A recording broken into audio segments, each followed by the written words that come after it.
And I remember, I think I met you through Liz Rios and through Lisa Sharon Harper's organization, Freedom Road, Mm. because you all invited me to come and speak to the group about some of the things that we do that have been questioned in our Christian faith, remembering our ancestors, the people who've gone before us, making altars, things that are very much embodied practices, spiritual practices for a lot of folks who are Latinx. And so I think that's how we met. And then you invited me to your church to speak, Yeah, preach on Hagar. definitely. Yeah, that's right. That was a powerful time. You came, you preached on Hagar from your first book, right? The God Who Sees. And then we had you come back actually to do a small group on the book, which Mhm. was excellent. And it turns out that someone in my church community is also Guatemalan, and he's also a part of our board, and he was so excited to spearhead that. And chances are he'll be calling you up to see if you're available to talk about your new offering, Beyond Welcome. I think we also met, and I'm just trying to think, it's kind of sequence it. So it's just like I'm not a sequence thinker. I kind of think in circles. Uh, we were on uh, a panel, a virtual social justice panel discussion with J.R. Foresteros on, and that goes way back. That was like, I think maybe in the beginning of the pandemic when everybody was just doing Zooms and we were all kind of zoomed out. So yeah, I remember having pandemic brain, so I can't really think about the exact times, but that was when I remember just meeting you and just being so just impressed, man, with how you were able to bring together so many different themes theologically. So it's just great to once again have this conversation and be a conversation partner with Dave Capozzi with you today. Yeah, I've forgotten about that. You're right. Pandemic kind of warped all our sense of time. But yes, we were on that panel talking about activism and social justice and yeah. Mm. Well, it's lovely always to hear how people connect. I know Jose from my days in the Evangelical Covenant Church, and we are on the East Coast Conference Church Planters thing. And I'm originally a New York City guy, so we connected that way. And I was educated at Gordon Conwell's Center for Urban Ministerial Education in Boston. And I was introduced to Latinx theology through Alvin Padilla and Eldon Villafañe. And so I remember connecting a little bit with Jose that way. And those people radically shaped the way that my life shifted from where it was going. And I'm grateful for that. And I got to meet people as with like Jose as a result. Um, so now I'm just thrilled to be having this conversation. And before we even, obviously, you're a theologian. You've done DEI work with human resources. You're a writer. You're a podcaster. But the one of the things that Jose and I were talking about was just how beautiful the artwork is on the cover of your book. I went to your website. It's just beautiful. It's just so aesthetically pleasing. What is the inspiration for your artwork for the book cover? Do you mind sharing a bit of that? I would love to because I love that book cover. Hmm. And it's actually inspired by like Mesoamerican art. And so it's called Otomi, and that one in particular. So it's a lot of animals and wildlife that are usually embroidered. And then, they're made into all kinds of different things, clothing, but all kinds of different textiles. And so I really wanted, what I told the publisher is, I'm not a designer, I'm not a visual artist, but I wanted something to reflect the artwork of the original inhabitants Hmm. of Latin America, because what you get often in Latin America is people tend to prefer everything that's American or European as superior. It's that sense of people wanting to align themselves closer to whiteness and what they see as more sophisticated. And so I had sent them some pictures of different artwork. Hmm. And it's interesting because even when I was looking it up, they call it folk art. They kind of take it down a notch. And Of I'm like, course. no, this is art. Who gets to decide what's folk art or not? Yeah. So I really wanted it to be inspired based on that it's colorful, that it has, these very interesting designs um Hmm. and I've learned so much about the artwork done by Indigenous people and the purpose of it and the way that it's reflecting the reality around them. And so I really wanted that. And I love that it's so bright and colorful, that it's not, um, when I was in Chile, their indigenous people, the Mapuches, everything is black and white because they're Hmm. so far down south and it's so cold down there. Wow. Yeah. So all their artwork is black and white. And I was like, oh, this is just, it's really interesting, right? It reflects the environment of all the peoples and where they lived and made their homes. And so, yeah, that's where it comes from. Otomi. You can look it up. I love that. Thank you for sharing that. Yeah. Ah, it's sort of a thread that, and you talk about that in your book about this like aspiration towards whiteness. And I guess I found from the get go, and I haven't read your first book yet, but now I will go back to that. You are so vulnerable. And one of the things that early on you start talking about is shame and your relationship to shame. And there's one quote that really stuck out for me. It's near the beginning. You said that you talk about shame as a friendship and that it sort of prevented you from genuine connection and vulnerability with real people who wanted to know and care for you. And this theme around your book and immigrants and welcome to start off so much of your life with shame in a way that prevents that ability for you to be welcomed is such a vulnerable thread that I'm grateful for to be able to have seen into your soul. Um, when you're writing from this vantage point, uh, I imagine it brings up a lot for you. It's like maybe it's therapeutic, maybe it's just what does that process look like for you? Is it painful? Is it joyful? What is that? Because you're being very vulnerable and talking about shame. Does it bring those feelings back? What's going on for you when you're writing about that? It definitely does bring those feelings back. As a matter of fact, the day of the book launch, I texted Jose and I said, I'm experiencing a little bit of a vulnerability hangover from this going out into the world. Would you pray for me? Yes. Because it is now, I will say that I try to write from scars and not active wounds. Yeah. And in particular, because so many of our stories intersect with other people. Like in my case, a lot my parents, right, and my family. And I think sometimes when things are still active wounds, we can't be fair to other people who aren't setting out to harm us, even if they do.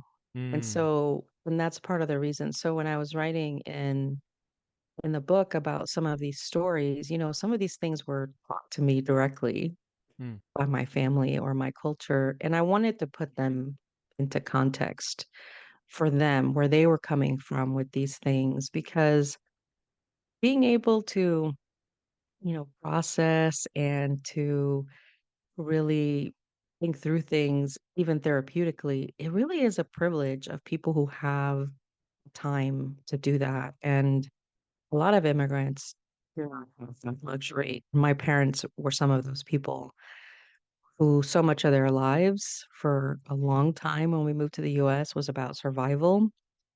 And they didn't really have a lot of time to process how are we going to do this or that. And so I wanted to be fair to them in what they were experiencing. And so mm. in the case of that chapter where I'm talking about being a good immigrant, they really just wanted us to do well and be successful and not struggle like they did. That was a priority. And really, everything else that happened, the way they communicated to us about the kind of immigrants we should be, that wasn't their priority. That was just a byproduct of their ultimate goal, which was I want you to be safe and I want you to succeed. Yeah. Wow. Yeah. Yeah. That just seems like such a universal story that even goes beyond, right, the Latin American or Caribbean experience, right, having to be the good immigrant. And yeah, and even what you said about scars versus wounds, I said, gosh, I wish I would have heard that terminology when I was church planting and using the pulpit, right? I would have saved myself so much, I think, vulnerability, right? Unnecessary vulnerability, I should say. Because you're right, you were speaking from a place of uh, openness, and maybe not resolved in its entirety, but resolved enough so that you could theologically reflect and bring something, just really uh, bring a sense of wholeness, I would say, into this journey, which is what I felt when I was reading it. And it's just like, oh wow, she's speaking to the immigration experience from this place of uh, having gone through a sense of both brokenness, as we use that terminology, but also giving herself the opportunity to just heal and be able to take people on this journey with them through this like just nuanced lens, which is what I appreciate. And I think that was part of just the whole also effort to humanize the story. Mm-hmm. You really humanized it for me and for, I'm sure, everyone who's going to get their hands on the book. Yes. Yeah, for sure. I was really, I think, as someone who has spent his life, studying the scriptures and all this, one of the things that is so consistently fascinating to me is how different people groups use the Bible. I've noticed consistently that in the Black church and within immigrant communities, there is a much more of an understanding and focus on the Hebrew Bible than what I grew up with in white evangelicalism, whereas we focused a lot on Paul. And so, and as I got older, I'm like, wait, where's Jesus? Like, why didn't I know any of his teachings? I knew that he saved me, but so when I was reading your book, and again near the beginning, you talk about Joseph and Moses and the difference between integration and assimilation. I would love it if you could talk a little bit about that. And you, in your book, use the whole of Scripture in a way that I find so integrating and cohesive in a way that I did not experience as a Christian. That it felt like, well, we talk about the Hebrew Bible as the angry God, we talk about Paul as the one that articulates what Jesus really meant to say. And then we talk about Jesus as just the one that saves us. I wonder if you can talk a little bit about connecting that immigration experience of your own to this idea that you're supposed to assimilate to the culture instead of integration. Yeah, and that actually came from I discovered that, and I didn't write this in the book, but I discovered that my great grandparents, they were formerly enslaved Black people from the Caribbean. They came Wow. from Barbados, Wow. and they migrated to Guatemala after British, set them free, but also the sugarcane industry collapsed. And so they migrated out, and the United Fruit Company was hiring people in order to harvest, and they wanted English speaking people. And so they migrated to Guatemala, and then it's where they had their family. And it was really interesting because they spoke English fluently. They had a Caribbean accent, but they spoke English, and they taught their children English. Wow. And what happened is, my grandmother, who I did write about in the first book and this book, when she migrated to the US, she spoke English. She didn't have any issues with that, but she never taught her children English. And when I asked her Wow. why, she said that they were already, dark-skinned people in Guatemala, where there's a lot of preference for whiteness, and indigeneity and blackness are seen as the least desirable things that you want. Wow. And so she didn't want them to be any more different than they already were. And so she didn't teach them English. And they resisted it anyway because now they were in a Spanish speaking context and nobody else, spoke English. And so that's how English was lost to my mother's generation, you know, Wow. because of this desire to assimilate and to not experience othering that Mm, comes with being different. So you want this melting pot kind of experience, right, that we talk about in the US. And there's always going to be loss when you migrate. I think there's no way to avoid that.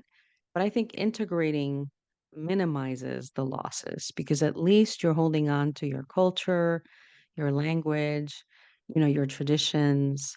These are things that make you part of who you are, Mm, and you're able to hold on to them.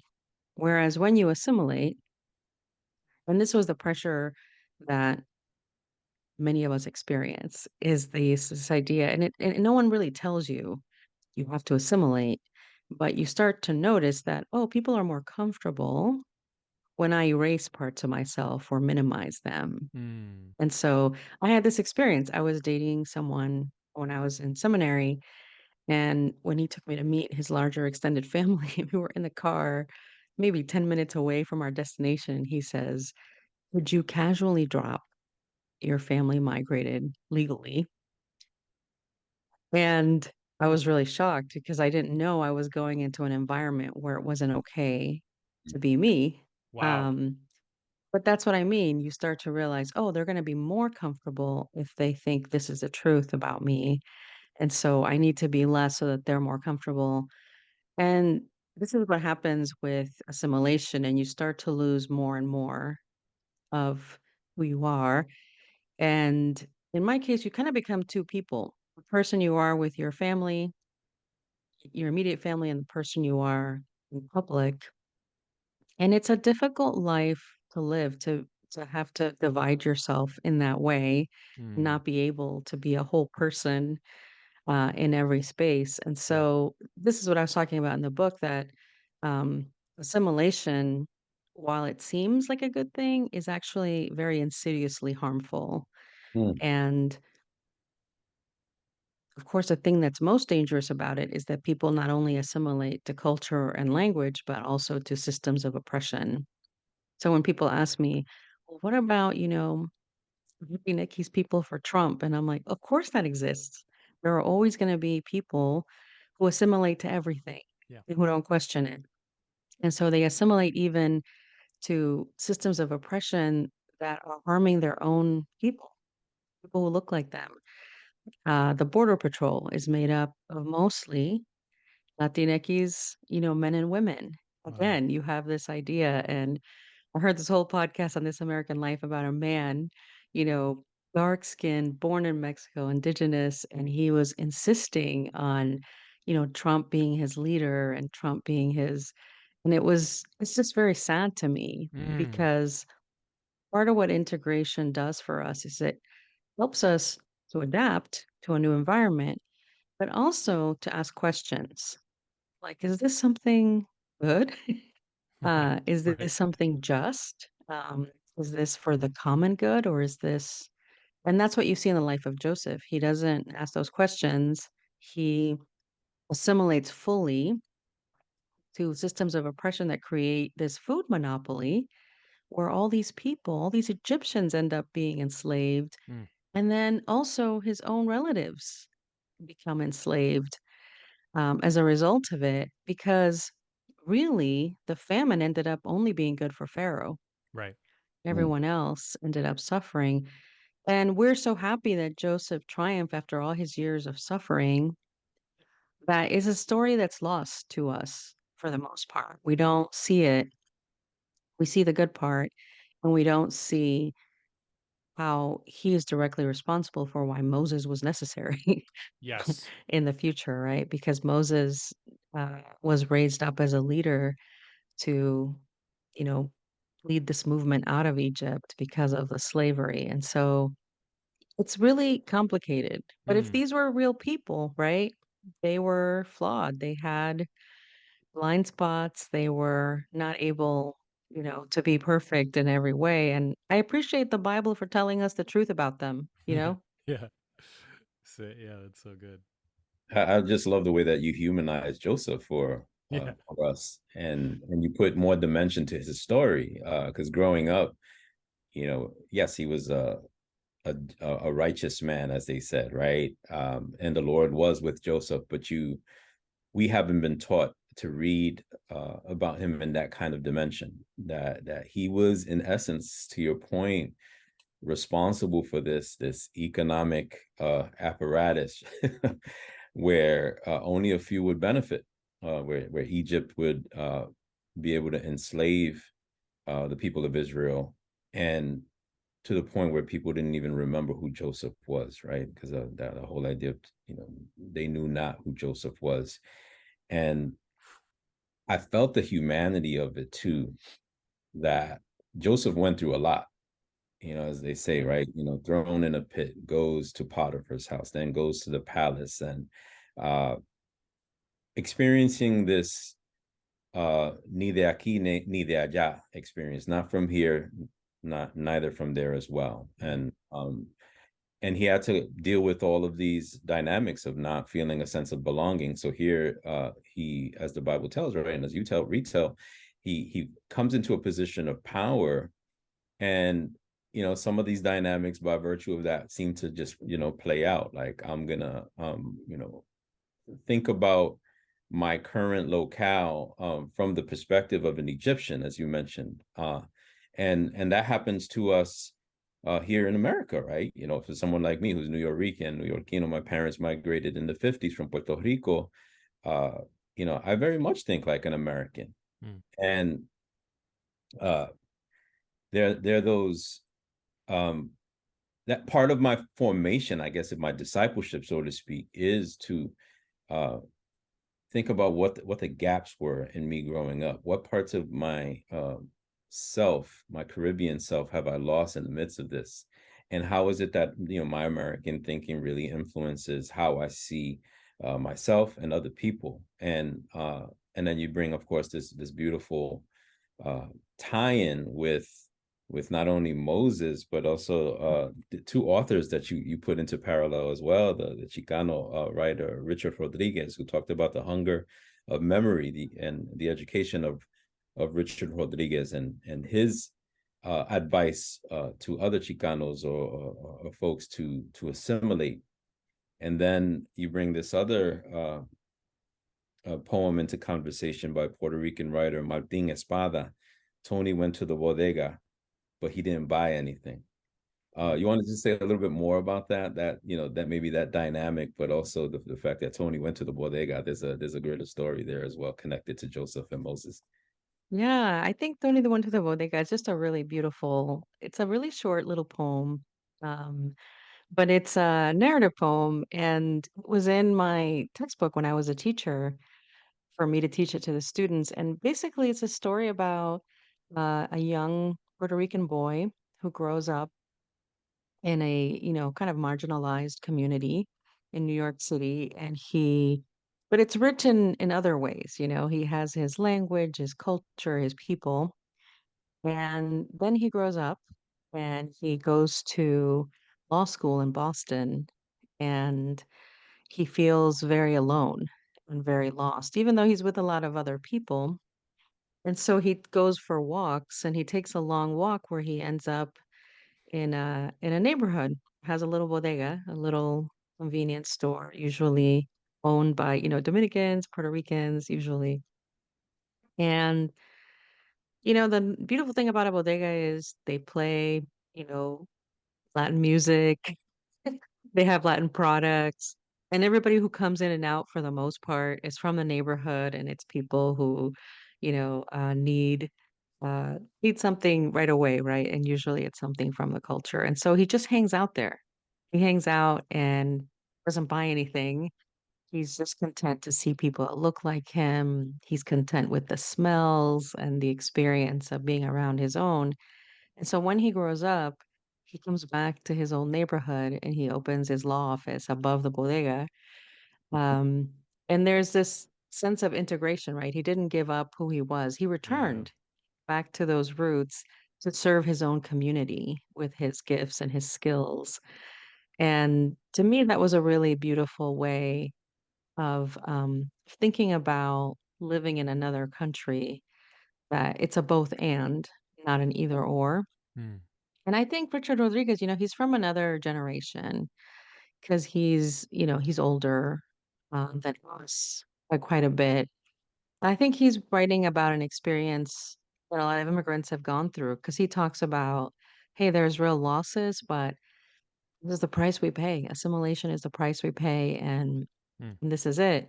And I think that was genuinely his own experience. And there were other factors in his life that made him feel, I think, that this was the option, the only option.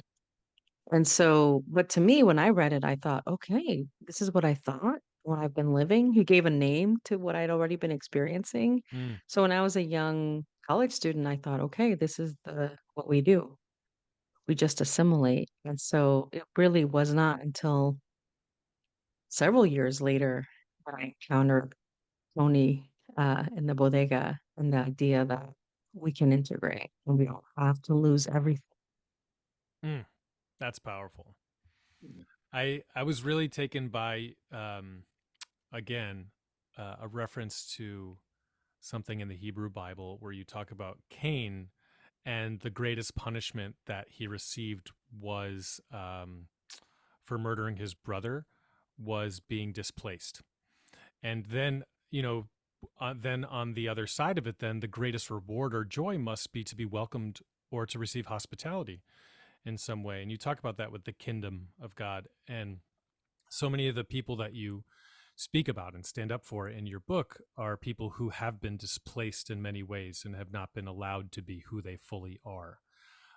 And I think it resonates with me and causes a challenge within my own system, because within whiteness, there is this undervaluing, even mockery of hospitality. And I found this when you talk about the real meaning of Sodom and Gomorrah. A lot of the people that talk about it, like you say, well, it's about hospitality. And they're like, oh, that's ridiculous. Who hospitality, but for someone like yourself and Jose and your parents to have experienced hospitality, to have been um, uh, moved towards integration, and just that story of being in a bodega and that feeling of home is so powerful that I think a lot of people who have whiteness within their, like, infecting them, can't understand that feeling and how powerful it is. Do you mind saying a little bit more about those things, about how displacement is almost the harshest punishment or the most difficult, this isolated experience, compared to what it means to be welcomed or experience hospitality? Yeah, definitely. Yeah, I found that really interesting in the story, especially of the first people described in the Hebrew Bible. You have Adam and Eve, and they sin and they lose their home. Hmm. That's what happens to them. They lose their connection to God and then they lose their home. Cain murders his brother and he loses home. He's sent out to be this wanderer Hmm. on the earth. And so, yeah, there's a lot of sense of um, home, place is this great desire. And you see it with the Israelites in the wilderness, Hmm. right? They long for home, they long for place. They long for it so much they don't even realize that their gain is someone else's loss. Yeah. But the Canaanites will lose their own home, right, when they gain theirs. And Yes. so, yeah, it's a powerful drive within a human heart, I think, to find place, to find home, and everything that that means. Um, and of course, that requires, in many cases, unless you're going to steal someone's home, right? It Hmm. requires a sense of hospitality, other people receiving you. And I think for me, the most beautiful picture of that is in the book of Ruth, where you see the way that Ruth is welcomed into the community of Bethlehem, even though the law and everything said Boaz and the people of Bethlehem could have expelled her, could have mistreated her because she came from these unclean people. Yeah. And yet they don't do that. They embrace her and they welcome her, not just as here, you can come in and have that little corner, but she's welcomed in fully, very much like Rahab, Hmm. fully, right? Hmm. Rahab in her own community of Canaanites in Jericho had been an outsider. Even though she was a Canaanite, she lived on the edge of the city against the wall because she was a sex worker. Yeah. And yet, when she became part of Israel, she lived among them with honor. Mm. She married them. The Messiah's line comes through her. It's not a just okay, you can come in. Right. Fine, we'll let you in. It's a full welcome. It's family. Yeah. And that's really the opposite, right? Of this sense of being cast out is like the ultimate punishment. And yet being welcomed like family into the kingdom, right? This idea of the kingdom of being not just in the door, but at the table Mm. and as an equal um, and as part of the family. Yeah. So, That's so powerful. Jose, I know you want to say something about Oh my gosh, there's so much to say. that. But I'm also just like taking it in as Karen It's speaks. so good. It's It's so just good. like, oh my gosh, I had texted Karen yesterday and I had asked her like, what is like the Guatemalan equivalent of a sancocho, right? Because a sancocho is like this root stew vegetable with all kinds of meats that is found in the Caribbean, Puerto Rico, Dominican Republic, but also in Latin America. And she had told me it was a pepián. Did I pronounce that right? mhm. And that's like a beef stew. But from what I understand, they also can put different meats in there as well. It has a versatility to it. So I feel like I'm eating a stew right now. Just like you caught me in the in the bite in the middle of a mouthful. It's good. But what I'm hearing is that even in the Bible, and even in a few thousand years removed, right, going back to ancient Near East culture, there was this acceptance of the quote unquote stranger. There was an integration and a seamless one at that, right? Uh, and an acceptance and a welcome. And in your book, you stress though it's beyond welcome, and I think that's like one of the points that we're getting at here, that assimilation is a specific type of welcome, but it's also saying that you have to leave parts of yourself behind. Hmm. Um, where integration is saying something deeper, right? It's saying that whether you choose to move into the office above the bodega, right, and hear the bachata down there or the salsa or whatever it is that they playing in your hood, uh, there's this sense that I can come to the party, I can come to the country dressed as I am, and that really does fulfill a deep desire of, as you said, home as a great desire, home as an impulse that we're created as human beings with, and that's why I think it strikes at such a deep chord, because this goes beyond the being just a refugee story, a story of what it means to be an asylum or migrant or immigrant, all of the language that you give us and nuance. But this is really about being human. Hmm. And like, how powerful would that be, right? If I got to start with the church because I'm, by virtue of being a minister, but I love the church, and I think about just even the possibilities of this, like what we're supposed to be hospitable, we're supposed to be welcoming, and what would it mean if we not even met people halfway, but like in your book, you speak Russian with the accent. You put yourself in situations, Karen, that could be disorienting and contorting, right, to your own selfhood and being and your learning. Like, why don't we talk a little bit about that, if that's okay, Dave, to talk about like, Yeah. yeah, that what it takes to meet people. I wouldn't even say halfway, but just to meet people, and in that journey. Hmm. So I guess the question is like, if you could talk a little bit about some of your own approach, your disorientation, your contortion, whether it's through your story or any stories in the book. Hmm. Yeah. And so I had this experience that I wrote about in the book where I ended up traveling with someone who only spoke Russian, and I spoke what I would say was beginning Russian.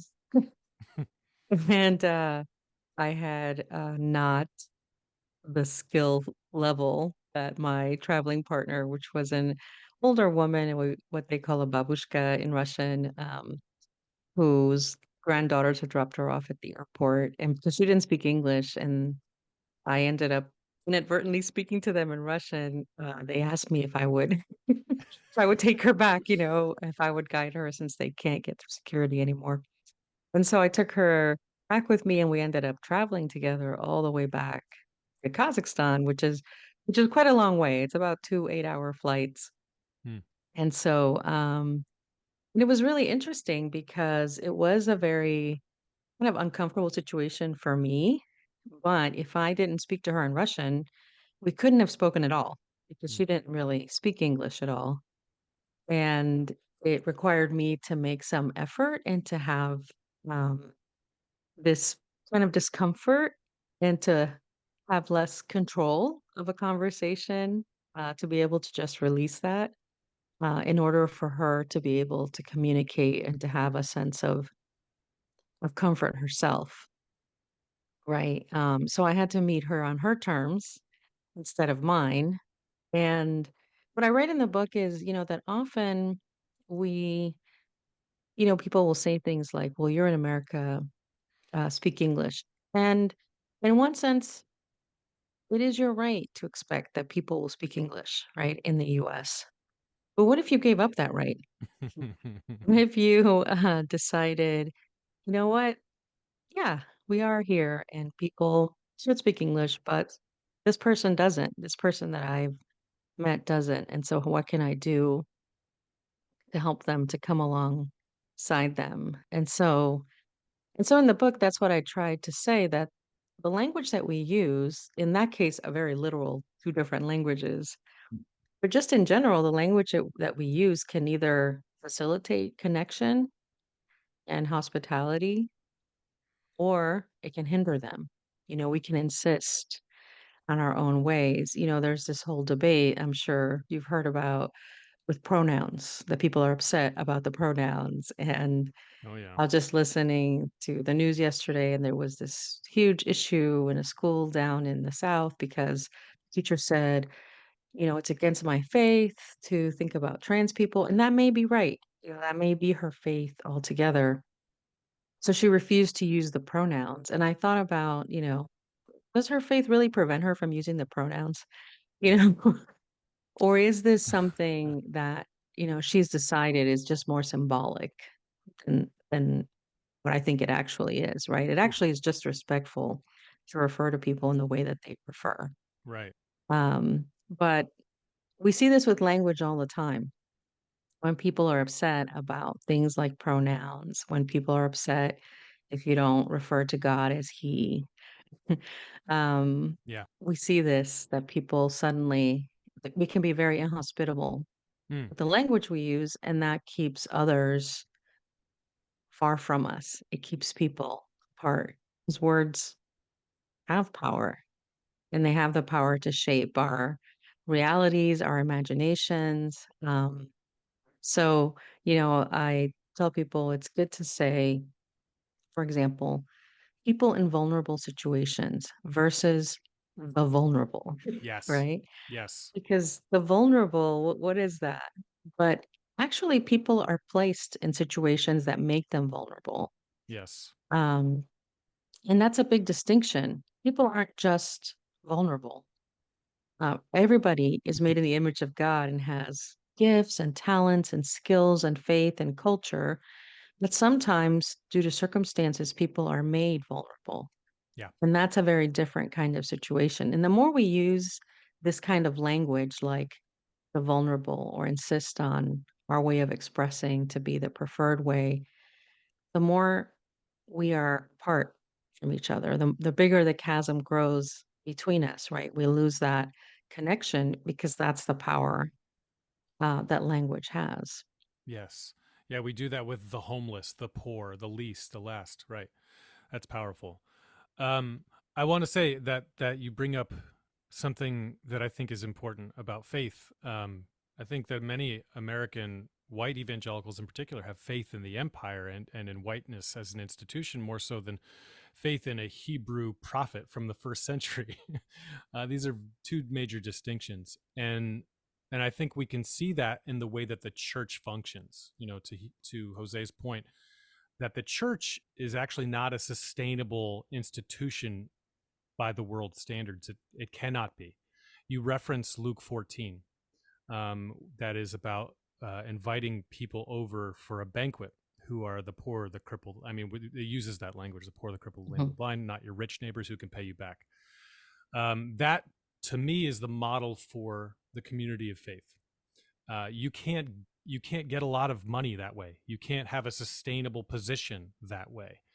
And I think we have lost the core of what it means to be a people of faith on this earth when we go into a gigantic building with gorgeous, I mean, it's beautiful artwork and all that sort of stuff. But I don't know about you, but I can't enter a church without being pissed off, because you know that there is exclusion, there is not hospitality, that this represents something other than that. Do you mind speaking a little bit to that Luke 14 reference you make in your book, and how central it is to what it means to be a person of faith in the way of Jesus in this world?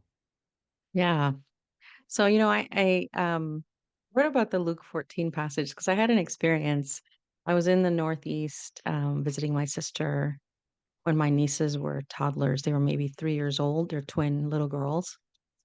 And I had taken them, a little preschool friend was in the Christmas pageant as baby Jesus. And so we went to this beautiful, Northeastern, New England Episcopal church with the stained glass windows. And, it was very, very beautiful. And it was all candlelit, of course, because it was Christmas. And toddlers decided to toddle as they do. So, and I had these two two little girls by myself, and they're like coloring and standing up on the pew, and I'm trying to keep them calm. And it was really interesting because this usher came up to me, and I could tell he was trying to be helpful, but he said, if I can move you to the back so it doesn't disturb, everyone else. And we said, "Oh no, the girls won't be able to see their friend, in the pageant if we move to the back." But I could tell he really would have preferred for me to move to the back because he wanted to maintain some sense of order, to the service. Yes. And to me, that was really interesting because I've had other experiences where, I visited this Methodist church in DC where as soon as you walk in with the bulletin, they gave you this little, it looked like a bookmark, and it talked about what you might expect in the service because children were going to be in the service. Mm. And it said, there might be little people crawling or running down the, aisle, and how we could welcome them into this space as Jesus welcomed little children. And I think it's a Mm. really interesting contradiction, right, between these two approaches uh, to children in the worship space. And this is what I thought about, right? Because children automatically are unpredictable Yeah. and bring a kind of chaos to something like a dinner. Yeah. And so I thought about the this great banquet where everyone who is equal, right, to the host is invited and turns down the invitation. Mm-hmm. And so the host is angry, but rather than taking out his anger on those people, he just says, "We're going to have this banquet and invite, first like poor um, people, with disabilities, all of these people in the community. And then there's still room." So then he says, "We'll go out to the roads, right, and find these people." And so that's supposed to be the Gentiles, right, that are also invited to this table. Mm. And everybody is sitting at this table side by side, which a lot of the power of that is lost to us, right? we may have done something like gone to serve at a soup kitchen, for example, and we sit at the table with a person experiencing homelessness. So for us, it's not this jarring um, class shakeup, but in the ancient world, it really would have been Yeah. because, we see even in Paul's exhortations about church and about meals, right? Yeah. Not to exclude. There was already this hierarchy building of poor people can sit over there and we'll sit over here in Yeah. this nice area. And so this idea of having everyone side by side at a banquet um, would have been just really shocking. And I love that about the parables, that they're supposed to be these provocative, uncomfortable stories. I think we've domesticated them because we want to be comfortable with them, Right. but they're Yes. not supposed to be that way. We're supposed to be shocked and bothered, and we're supposed to sit with that unsettling feeling after something, like that is shared. And so this is the story that Jesus tells about this host inviting all of this, these kind of ragamuffin kind of people to the banquet. And of course, to them it would have also recalled Isaiah's banquet, the ultimate Mm. great banquet, right? Yeah. Which was always kind of described as this the last kind of meal together. So Mm. I wanted to I wanted to draw that out because we like to talk in terms of kingdom. And I understand that, it's not my idea, this idea of kingdom. It's, Ana Maria Isasi Diaz who wrote Mujerista Theology, Hmm. but this idea of being kin, of being welcomed as family to this table, Yeah. rather than this hierarchy of there are people that are part of the nobility that are more worthy of honor. Um, and so I think it's a really beautiful idea Mm. um, that we have yet to live into, still aspirational Yeah. at this point as a value for the church. Yeah, for sure. Thank you for sharing that. Mm. Yeah, when I think about abuelita is this reflection of the Mm. divine feminine, right? She's hosting, so she has the power, but she's also serving.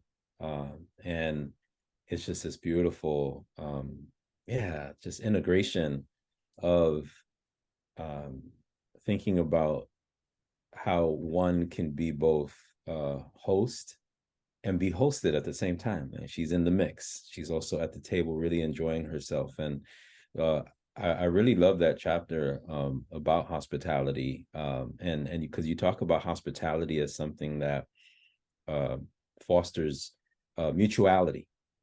Because in hospitality, there can be a power dynamic, as we're mentioning with the churches, right? We get to set the agenda, the rules, who worships, who testifies, who whatever liturgy, how we organize the liturgy, even the space. Uh, so hosting uh, inherently has a power dynamic, Mm. and to be hosted can sometimes feel uncomfortable too, if you think about it. Like when someone is serving you and doing for you. And I think about that as Americans, that's we Yeah. do have that mentality where it's like, you're coming into our country, you're coming into our space, we are hosting you, we are the standard by which you measure your identity, your humanity, your sophistication, your beauty. We are the frame of reference. Yes. And which is not the way of Jesus, Mhm. who instead, right, disrobed, right, the supposed king, right, and washed feet. And I I underlined that line just 3 times when you talked about hospitality as being mutual, being a dynamic of mutuality, because I think that uh, we, hospitality, it can be a part of the fabric of everyday life. Uh, Yes. and if we changed our posture and approaches to it, to Dave's point earlier about the parable of Luke, we would be living in a different world. Our politics would be looking different. Our uh, perspective of the border, and what that represents would be looking different. We just be different people. We would be transformed. We would be changed as those of us who want to be in the position of host versus those who are hosted. So, yeah.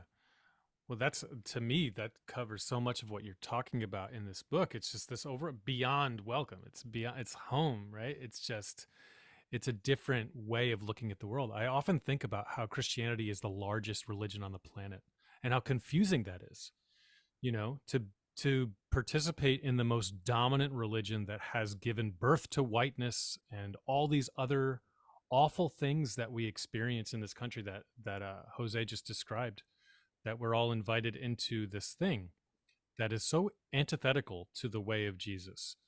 And you're really in, what I appreciate about your work that I've seen so far is it's so invitational.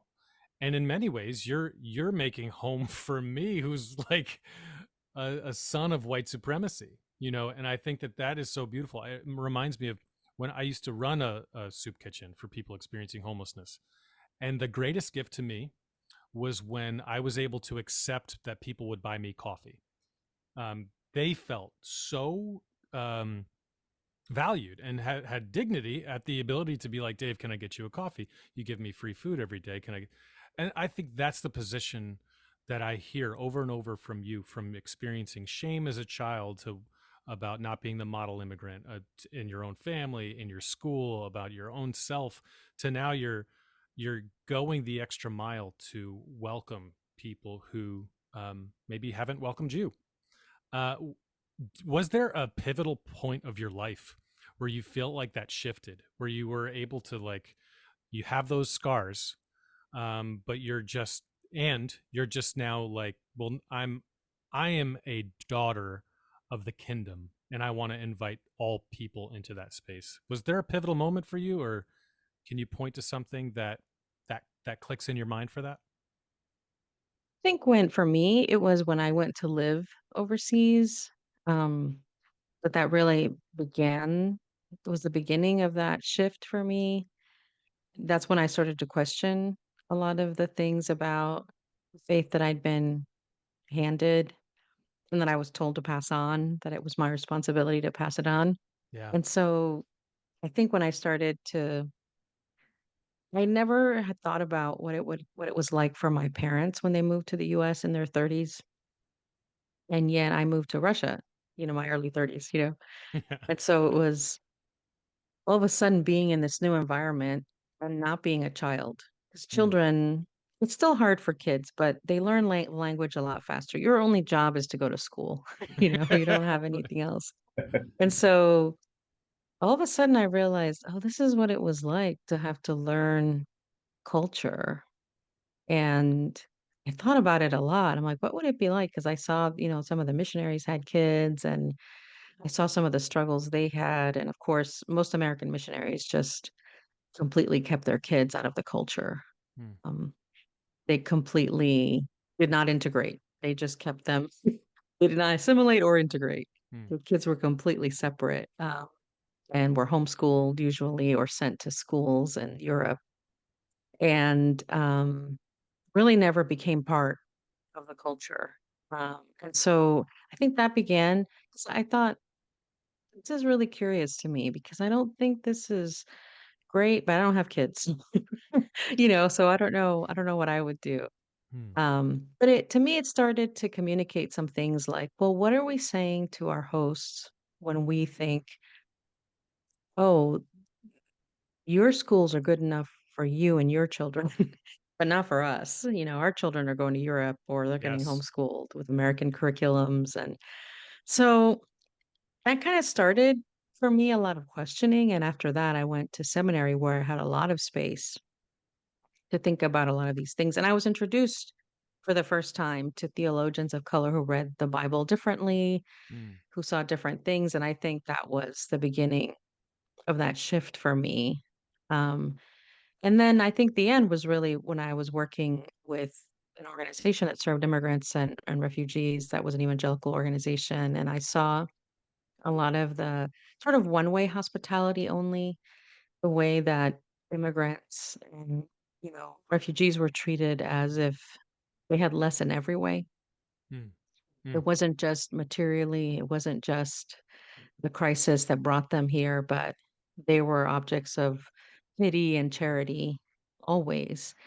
And it was very subtle in the way that it was communicated because nobody would say that, of course, right, Right. directly. But I saw the way, for example, their choices were questioned, the way decisions were made on their behalf, the way they weren't given input into things that serve their own communities.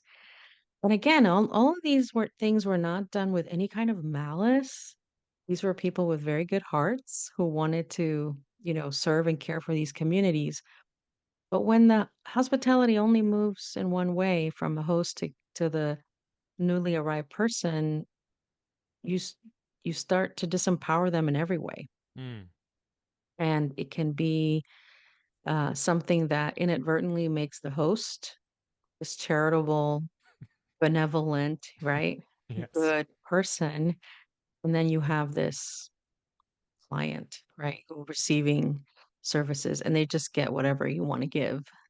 Mm. They're not as human as you are. So Wow. again, it's not consciously done, but that's what happens in the end.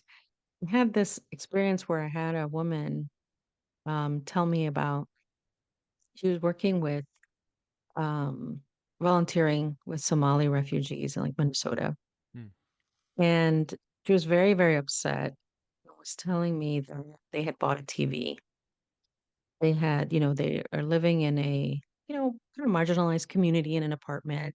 And they had saved up their money, this Somali family, and they had bought a TV. And she was really, really upset about this. And I said, well, what's hard for this about you? And what's hard about the situation for you? She said, well, they're poor. They shouldn't waste their money on a TV. And I said, okay, do you have a TV? I said, I have a TV. It is always a waste of money because Yeah. really it's not needed to live. That's right. Nobody needs a TV to live. But I said, what are they doing? She goes, well, they're connecting now their Somali channels because there's a big community in Minnesota and they get to, watch the news and hear about their home country and see things in their own language. And I said, well, isn't that a good thing that they can feel connected, that they can have a break from the constant being a foreigner, being forced to speak English? Here they can relax, they can tune the world out. I said, this is why you and I have a TV too. It's just Yes. nice sometimes, right? Yes. But to me, what was interesting about that whole exchange is she didn't realize that she thought it was her job to tell people what to do with their own money, Mm. uh, what is a waste of money and what is not a waste of money. That Wow. it was, she felt, oh, somehow she knew better than they did.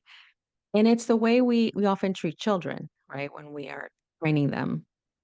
Mm. Yes. And this happens so much, not just with immigrants. I see this happening with people in homeless ministries, Mm. and all kinds of different work that people do with Yeah. marginalized communities. Yeah. And that's the problem with not having a mutual or reciprocal hospitality is you start treating people as less than human, Yes. or less human than you are. You know better. Your power and sense of self-importance grows and their disempowerment grows. Mm. That's so real. Yeah, you thread these connections seamlessly. There's that power dynamic that you're talking about that, missions, missiology suffers from historically. And then there was something that's connected to that you said a little earlier that I would kind of want to tease out. You talked about when you went to seminary, you started reading other theologians and some theologians of color. And by virtue of that, let me fill in the blanks, uh, because you mentioned it in your book and it's in there. How we read the Bible impacts how we treat other people, and how we see ourselves. That's what I was kind of resonating with, because you talked about how we often over-identify with certain characters in the Bible, but we can't see ourselves as the Rahabs or the woman at the well, or you know we see Joseph in a positive light all the time, and never realizing some of the things that we talked about earlier, how he in some ways did sell out his own people. Let's throw it out there.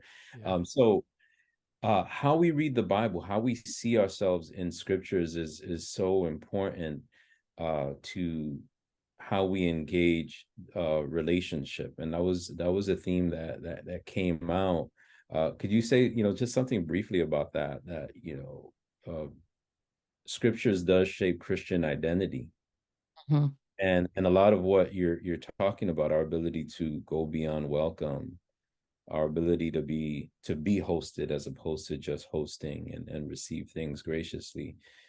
Like, what, maybe this could be a more practical question, like what are some ways that people could begin to expand their vision of what scripture is actually saying through people? Yeah, I think that's a great question. And I really wrestled with that because, again, when I lived in Russia, I started to recognize the ways that I expected people to read the Bible exactly from my social location Yeah. rather than paying attention to how God was already at work Mm, in that community. And I think that's really one significant way that we can do that is really before we start, teaching or theologizing, is really paying attention. How is God already at work where I am? Mm. Um, I spoke at this conference for refugee workers last weekend, and one of the things I said to them, I said, I know this is going to be difficult for you, but perhaps rather than leading refugees, you should be following them. um, the Bible says often God is working through the people we least expect. And so what is God teaching you through this community? And I said in regard to, asylum seekers, perhaps rather than judging them for crossing this unnatural boundary and going under barbed wire, maybe we should applaud them for subverting a system that's unjust Mm. and mm, that's designed yeah. to take their lives, not to be life-giving in any way. Oof. And I think that's really, really challenging for us. We're used to the person who has money, who has power, who has influence, right, is the one that gets to lead. But I think that's really one way. Paying attention and seeing how God is at work, and often God is at work through the abuelitas, right, Yes. who don't have a money or power, but they are the people, keepers, the holders, right, of faith. And also, I think it's important for us to recognize who we really are in the scriptures. I think we tend to over identify with the underdog, Mm. with the David, and not with Goliath. Mhm. Um, we tend to always think of our nation, and this is, I think, something that's been deeply harmful to the United States, identifying with Israel, Mm. sort of this lost, it's these people, right, who are in a vulnerable situation, looking for home, looking for place, instead of thinking of ourselves as this empire. And we are more like the Roman Empire or Babylon or Egypt than we are Israel Mm. in the Hebrew Bible in any way, and or Yes. even in the New Testament. Yes. And so that really leads people to conclusions that are very harmful for the rest of the world. And so, I told this group that I spoke to over the weekend about the way that, the United States caused basically orchestrated a government coup in Guatemala that set us up for a civil war, and that was responsible for the deaths of so many people. Mm. This is not Israel in the wilderness. This is the work of empires, right? And so Yes. we have to locate ourselves correctly. And here's the other thing: empires are rich. And I think there's a lot of what people tell me about immigration, a lot of their objections have to do with scarcity mindset. Like, Mm, we're poor, we don't have enough. And we know for the last 5 years consistently. I just looked since 2018. We have more jobs than we do people. Mm. We have land where people can live for sure, particularly people working in industries that are sustaining our well-being, like agriculture, for example. And yet people tend to think of the country as poor simultaneously, as and so this thinking is really harmful because then if you think you're poor, you think you can't be hospitable, right? Mm, We don't think of hospitality the way it was practiced in the ancient world, where the little you have is the little you share, Yes. right? People think, no, I need this for my own, and Mm. so I can't open up. And I think not locating ourselves properly sorry. um, Mm. leads to a lot of really harmful kind of thinking. It's wrong thinking too. The idea that we're poor, the idea that we don't have space, and the idea that we're the underdogs Mm. rather than the oppressors. Because I think if we located ourselves correctly, that might lead to repentance. That might lead to things like reparations.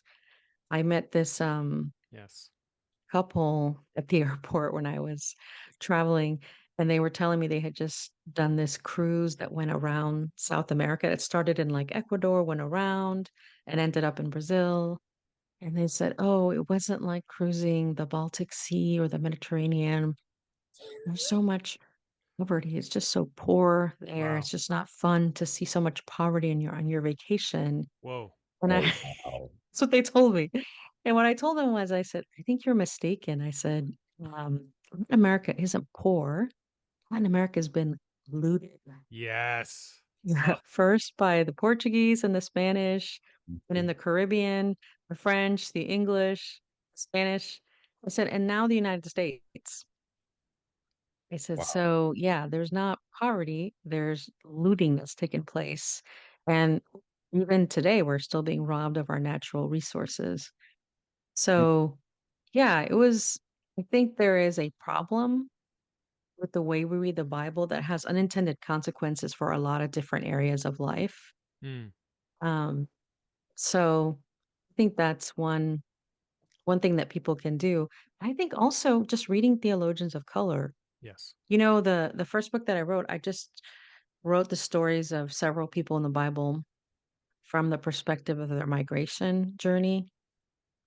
The biggest pushback I've gotten from conservative Christians is that I'm not reading the Bible correctly, that I'm reading my own agenda into the Bible, even though I directly quote the book and the story, Mm-hmm. um, because they've also been taught there's only one correct way to mm, read, and it's John Piper's way or John MacArthur's way, or, you Yeah. fill in the white male theologian that they think is correct. And I think, seminaries reinforce this. Yes.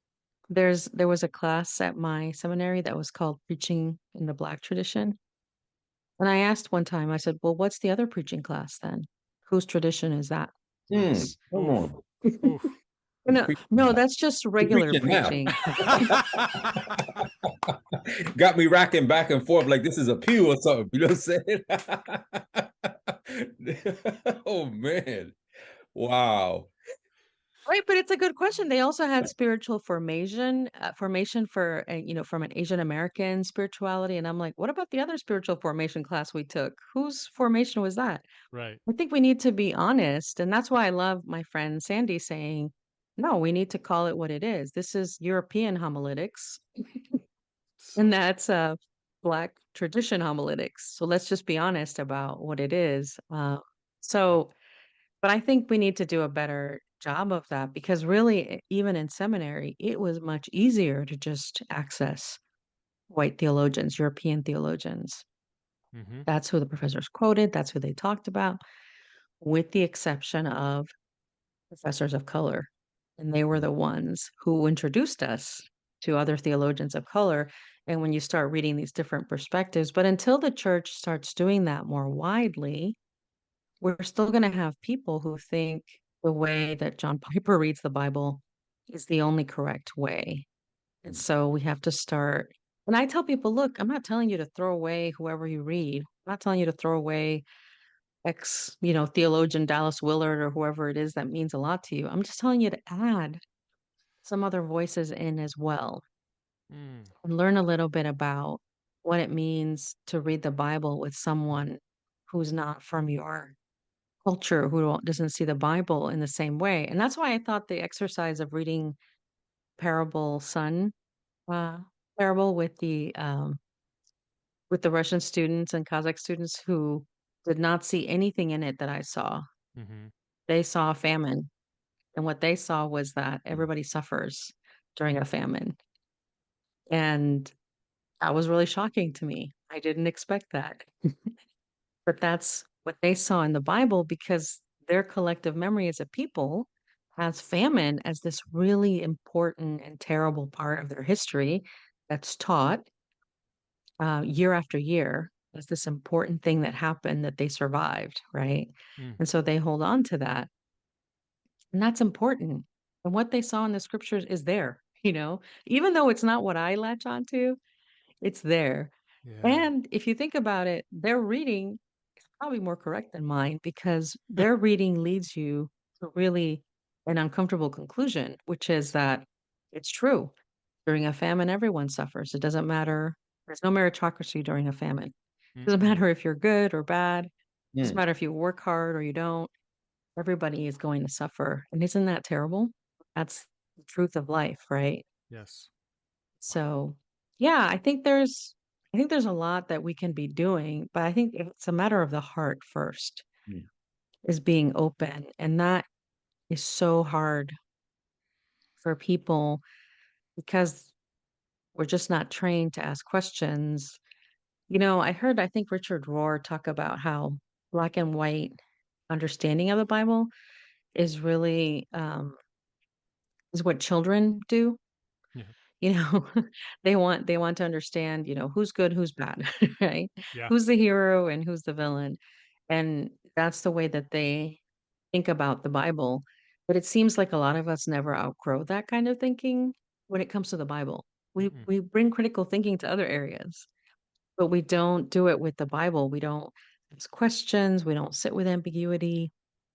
Um, Mm. Mm. we like to think of it as this book of answers Right. rather Yeah. than as a story of God Mm. being with God's people, right?